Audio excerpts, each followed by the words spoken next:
Welcome, everybody, to Casting for Two, the podcast with your host, Chris. I am that guy that I'm just that guy, okay, people? Just get off my back, please. Once again, I would like to inform everybody to check out my new podcast called Sunday Brunch with myself and the amazing, the lovely, the talented Megan Johnson from tipsywriter.com. And we have a fun time doing the show, and I would really like all you guys to listen and let me know what you think. Let us know what you think. It's a bit different than the Casting for Two model. A little bit, not too much, but in the sense that it's always us two. That's kind of different. So, yeah, and it's available on secretstageproductions.com. And while you're there, you might as well just check out all the other podcasts that they have on there because they're all good podcasts. And we got to support the family, the podcasting family. All right, I think that was a good plug, Chris. And yes, I'm talking to myself. I should get into my guest for today for episode number 159. My guest is the comedian Ahmed Bharoocha, and I was really happy to talk with him because everyone knows I love stand-ups, I love comedians, I love laughter, and it was great to chat with him a bit more on, writing jokes, getting into the deep thick of it, I guess. I don't know. He also has a half-hour Comedy Central special that is available for viewing now, and a comedy album which you can go buy. And I've listened to it, and it's great. And everyone should go do that after they listen to this episode. Okay? But for now, let's get this episode started. So, Chris, cue the music, please.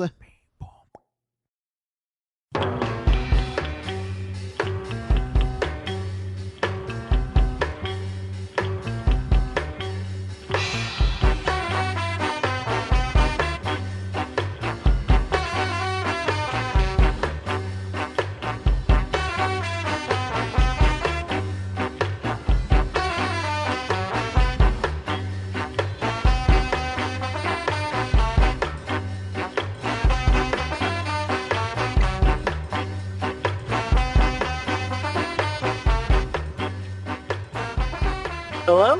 Hello, Ahmed? Yes. Hi, this is Chris from Casting for Two. Hey, how's it going? It's going good. I had the weirdest voice crack when I said your name. I didn't hear it. I'm so glad you didn't hear it, but when I air this episode, everyone is going to hear 12-year-old Chris. It's never happened.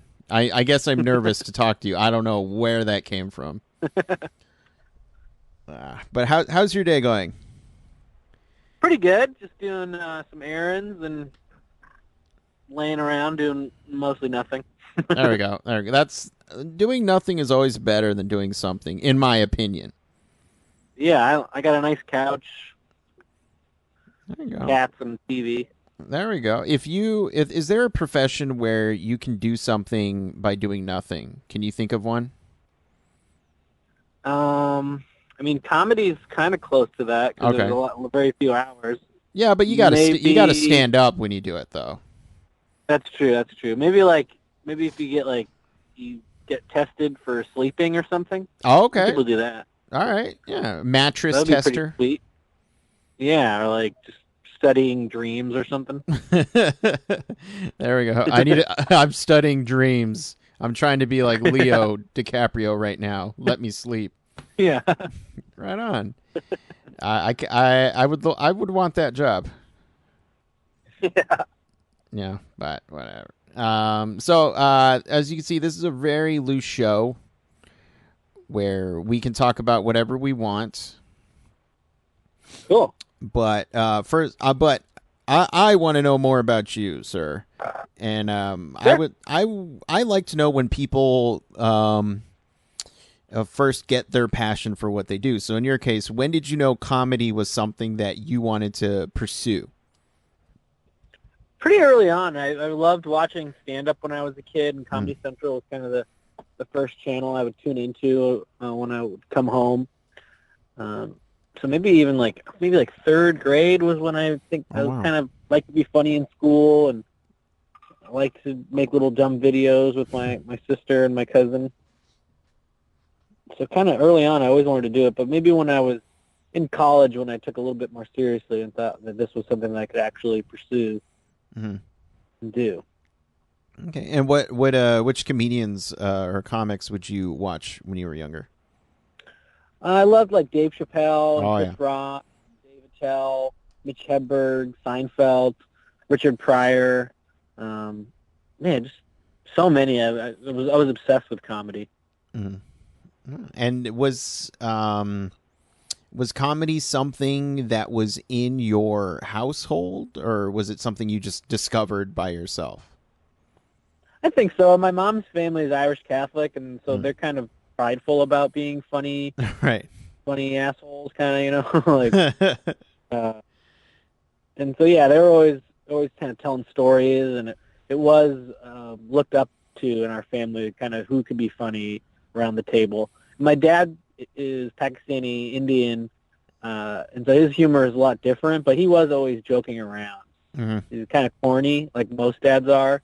Yeah. So it wasn't always necessarily very funny, but he was always being funny. Gotcha. And now is in your family, you mentioned your family. Is there somebody in your family who you think is just the funniest person?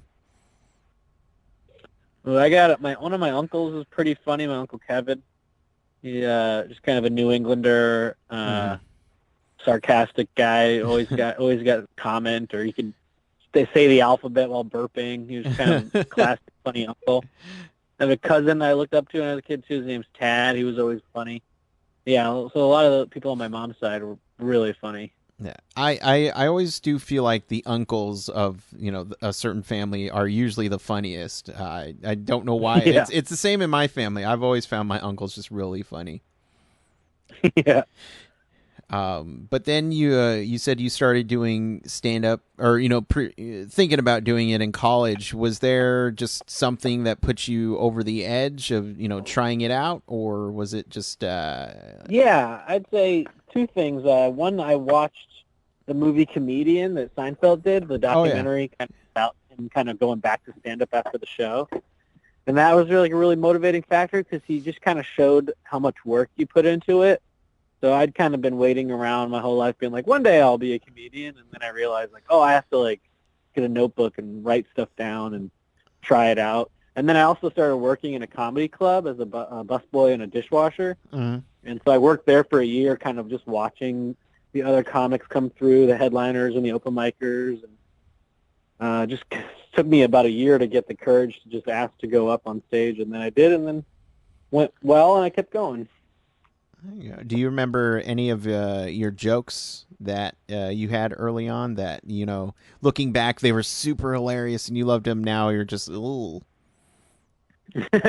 Yeah, most of them have that arc where you're like, this is great. And then after a while, you're like, this is stupid. I think one of the first jokes I told on stage is actually a joke sometimes I still tell, and it was just about how, little kids chase birds. And it was mostly the act out that I liked, where I would just kind of do a scenario of why do kids chase birds? What would they do if they actually caught one? And then it's just me catching the mic, and then just the mic is flipping and flopping around and hitting me in the face and stuff. Right on. Just a violent. Violence is always funny. Yeah. Sometimes. You know what? It is pretty funny when a random stranger kind of falls. Especially if he has a giant wedding cake. I'll say that's funny. Kind of primal. Yeah. I mean, there's that moment where you laugh, and then it's like, oh, wait, he probably needs help. Yeah. No, that's how my family's programmed. We're programmed to laugh, and then we're going to help you out. So just in case anybody falls around me, just be aware. Laugh while helping them. Exactly. Well, why not? And so you have a Comedy Central special, half-hour special coming out? Yeah, it airs tomorrow after midnight at 12:30 on Comedy Central. We recorded it in New Orleans. Okay. Okay. And what Yeah, it was was it? fun. What was it about New Orleans that said, I want to record it there? I don't know. Well, Comedy Central recorded all the half hours this year in New Orleans, Oh, but okay. I do love New Orleans. I think it was a good choice because the city just has such like a warm vibe to it. Everyone's drunk and happy and just partying all the time. So kind of just has like that French kind of jazzy feel to it that kind of creates a great audience. Right on, right on. And I love those half-hour comedy specials, like yourself. Oh, thanks. I would come home to school and watch, whoever was on, whether it was, Nick Swartzen or Freddie Soto, Yeah, just whoever, and I would just sit there and just laugh just at how ridiculous, me too. Yeah, that was kind of my first intro to stand up was those specials. and so it surreal being like, I used to do this when I was a kid. Now I'm here. Yeah, for sure. It's probably to me one of the most surreal things I've done where it was such a bookend of this is what started it and now I'm on the other spectrum where maybe some little kid will come home and watch me on TV. and and so when you're doing your special now, are you aware when they're taping the special? Are you aware or that you're doing the special, or do you completely black out and just get nervous? I think a little bit of both. Like in the Okay. beginning, I was kind of pretty nervous, and like maybe the first 10 minutes was just kind of almost outside myself performing, and then I kind of clicked in about 10 minutes in, and I was like, oh, I should enjoy this and slow down a little bit and take it all in. So Yeah. it took me a little while to just kind of break out of that like autopilot, like, oh my god, this is happening, just do it, don't think too much about it. Right on. And Yeah. you also have a show premiering soon. Oh yeah, it's on Adult Swim. It's called Dream Corp LLC. It airs the 23rd at 11:45. Awesome. It takes place. It's like a workplace comedy in a deranged laboratory where the scientist, played by John Grise from Napoleon Dynamite and Real Genius, he does like dream therapy on people, but it's kind of the equipment is old and it's very dangerous. You could die or get trapped in the dream. So it's very dark. It's kind of a dark comedy, and then I'm just one of I work in the lab. I'm a nurse who administers the drugs and takes all the drugs on the side too. Right on, right on. And so, when you're kind of, how is this something you actively go out for, or like, what's the audition process like? I'm asking. Sure. I do audition a lot and usually don't get it. That's kind of part of the auditioning process. Right. But uh, this one actually, the director Daniel Seston, he created a commercial I was in, and so he knew me from that. So he called me in and auditioned me for the part, which helps with if they kind of already know that you are funny and you can. Because a lot of times you walk in these auditions, they have no idea who you are, and they know you for about 2 minutes and then you're gone. This one, it was a little bit like he knew my history and was kind of rooting for me to get it. So when I auditioned, it helped. There you go. He's like, you know what? We need a nurse. I know exactly who to call. Yeah. All right on. And now, as far as career ambitions go, do you have anything that you would love to do? Like, would you maybe want to do an hour comedy special, or Yeah, bigger absolutely. projects? Yeah, well, I just came out with my album Almond Badoody on iTunes. Hmm. So that was like kind of my first hour.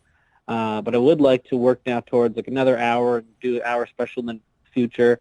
But I also have a sketch group, Dead Kevin, and we've been doing sketches for about 4 years.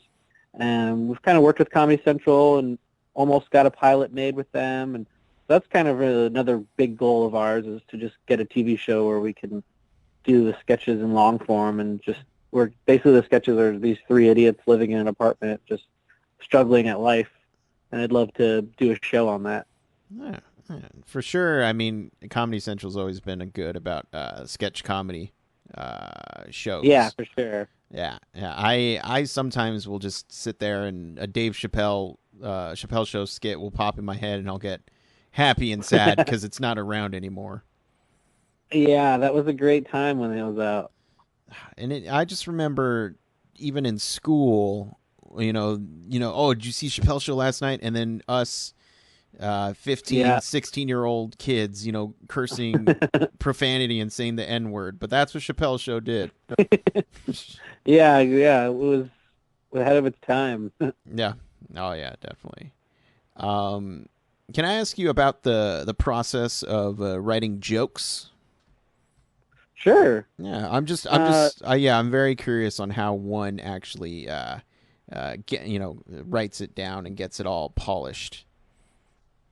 It's kind of funny because a lot of times when I write a joke, I look back and I'm like, I have no idea how I did that, and hopefully it'll happen again. A lot of times it's a different way each time. The best jokes I usually have are almost accidents, where something funny just pops in your head, and you're like, that's funny, you write it down. Mm-hmm. But sometimes, you try to be disciplined and sit down and just force yourself to write out jokes, and that is important because it does kind of keep your brain ready and sharp and exercises that muscle. But most importantly, I just kind of keep a notepad with me, and if something funny pops in your head, you write it down, and then the real process for me is I just do it on stage a lot, and it kind of slowly evolves. You start adding things to it or taking away, and so it's really once it's up on its feet, to me, is where you really learn what's funny about the joke and what other people kind of find funny about it. Okay, yeah, you think of a premise and then throw out maybe like 10 different ideas on it, and maybe 4 of those ideas will strike a chord with the audience, so then you kind of focus on those and build it back up from there.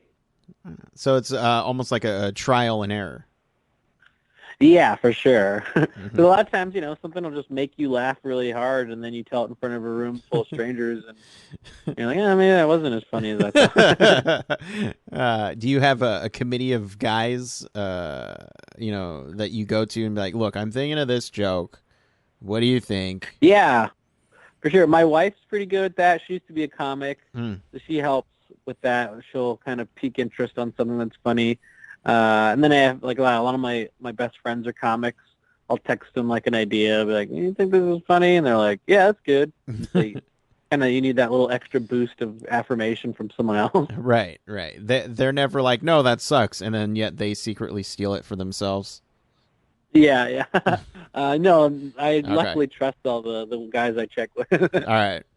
Yeah, I mean, if you do have that friend, I mean, you should throw, some different scenario jokes, just see if they take it.